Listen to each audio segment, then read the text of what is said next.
Hello बच्चों। आज एक टॉपिक हमारा हुआ था पीएच। अब स्टार्ट करेंगे हम बफर सॉल्यूशन। बफर सॉल्यूशन को समझने से पहले एक चीज़ ये समझें कि जब मैंने आपको पीएच पढ़ाया था तो हमारे ब्लड की पीएच उसमें मैंने बताई थी 7.3 टू 7.4 तक होती है।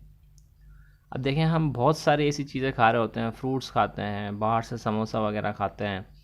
इन सारी चीज़ों में एसिडिक चीज़ें प्रेजेंट होती हैं और जब ये सारी एसिडिक चीज़ें हमारे ब्लड बॉडी में जाके ब्लड में शामिल होती हैं तो उस ब्लड की पीएच 7.3 टू 7.4 के दरमियान ही रहती है, चेंज नहीं होती।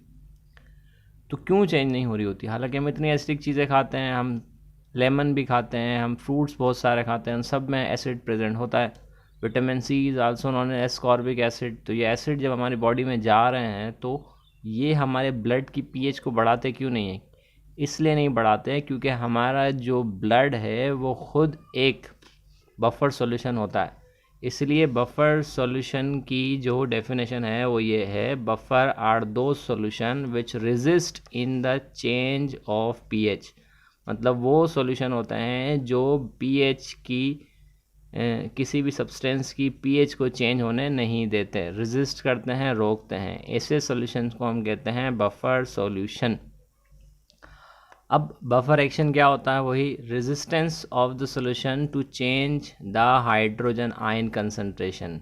देखो, अगर हाइड्रोजन आयन कंसंट्रेशन ही की वजह से तो पीएच होती है। अगर हाइड्रोजन आयन कंसंट्रेशन बढ़ेगी तो पीएच बढ़ जाएगी, मतलब एसिडिक हो जाएगा ज़्यादा। अगर हाइड्रोजन आयन कंसंट्रेशन कम हो जाएगी तो वो थोड़ा कम, इसकी जो है पीएच जो है वो बढ़ जाएगी, मतलब वीक एसिड हो जाएगा। पर बफर सॉल्यूशन क्या करते हैं? रेजिस्टेंस करते हैं, हाइड्रोजन आयन कंसंट्रेशन को बढ़ने नहीं देते। कब? अगर हम किसी भी उस बफर सॉल्यूशन में एडिशन करें स्मॉल अमाउंट ऑफ एसिड या बेस ऐड कर दें तो वो क्या करता है? रेजिस्ट करता है, कंसंट्रेशन बढ़ने नहीं देता पी हाइड्रोजन आयन की। इसको हम कहते हैं बफर एक्शन। शॉर्ट फॉर्म में लिखा है, आप पूरा लिख लीजिएगा, बफर एक्शन। अब हम बफर सॉल्यूशन बना कैसे सकते हैं? बफर सॉल्यूशन को बनाने का तरीका ये होता है कि हमें एक वीक एसिड चाहिए।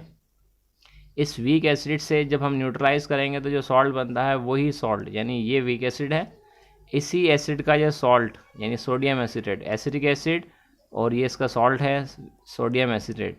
तो इस वीक एसिड से इसी का जो सॉल्ट है, इन दोनों को अगर हम मिक्स करेंगे तो इनके मिक्सचर को हम कहते हैं बफर सॉल्यूशन। अब ये वीक एसिड का जो सॉल्ट है बनता कैसे है? देखें, ये है हमारे पास CH3COOH एसिडिक एसिड। इसको हमने करवाया न्यूट्रलाइज। न्यूट्रलाइज करने के लिए हमने एक बेस ऐड करना पड़ेगा। एसिडिक एसिड और बेस, जब एसिड और बेस रिएक्ट करते हैं तो बनता है सॉल्ट एंड वाटर। सॉल्ट बनेगा CH3COONA, ये हमारा सॉल्ट। ये Na इसकी जगह, ये जो H है यहाँ इस OH के साथ रिप्लेस हो जाएगा तो बन जाएगा H2O, और ये Na इसकी जगह आ गया तो ये बन गया सॉल्ट, और ये हो गया हमारे पास वाटर। अब सॉल्ट एंड वाटर बन रहा है किसकी वजह से? इन दोनों के रिएक्शन की वजह से। अब देखें, इस एसिड का जो सॉल्ट बनता है, इस सॉल्ट को, ये भी मार्केट में अवेलेबल है, एसिडिक एसिड भी होता है। इन दोनों को अगर हम मिक्स कर लेते हैं तो इनके मिक्सचर से जो सोल्यूशन बनेगा उसको हम कहेंगे बफर सोल्यूशन। कुछ और एग्जाम्पल भी है बफर सोल्यूशन की।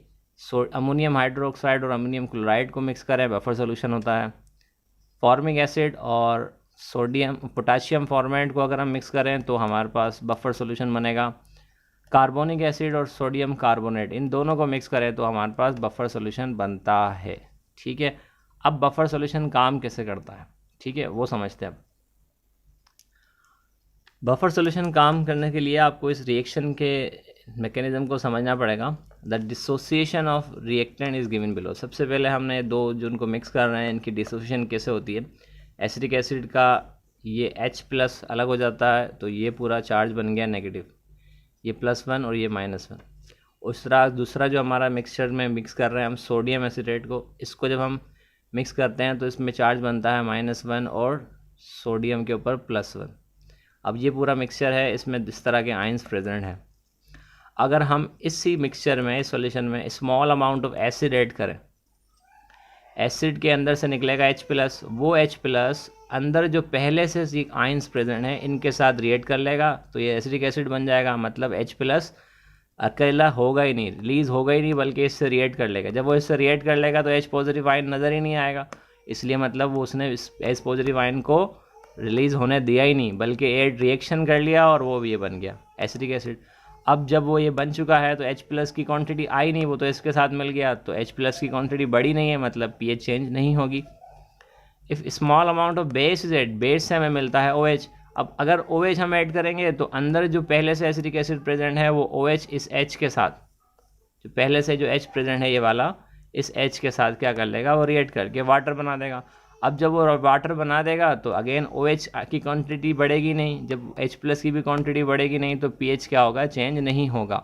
जब इस तरह से pH चेंज नहीं हो रहा, ना एसिड ऐड करने से ना बेस ऐड करने से, तो ये जो सोल्यूशन है इस दोनों को, एसिड को pH चेंज करने नहीं दे रहा और बेस को भी उसकी pH चेंज करने नहीं दे रहा।